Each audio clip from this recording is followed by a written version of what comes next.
बात लाज रखिए। सचमुच अगर संसार में पिता पति के घर नहीं भेजते तो नारी का क्या दुर्गति होता। अरे पिता तो पति के यहाँ भेज देते हैं विश्वास से, और पति की पत्नी का इज्जत ना करे तो इस संसार में होगा क्या?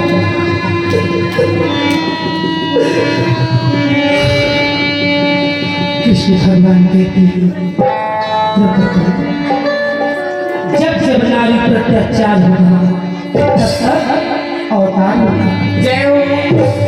नारी नारी मत हो, नारी नर की शान, अरे नारी से नर हो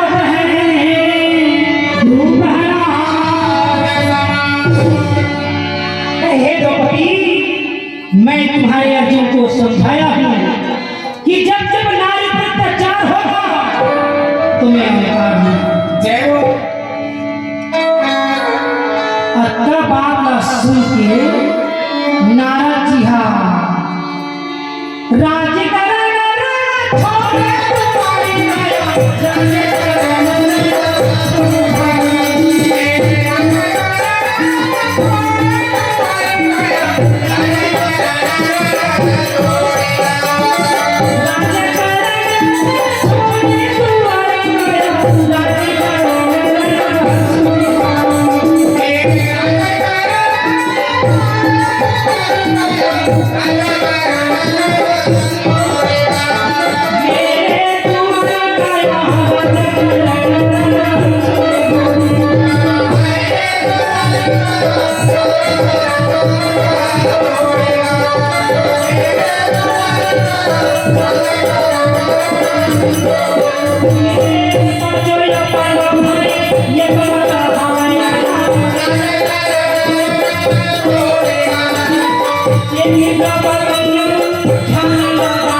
मैं नारद जी कह रहे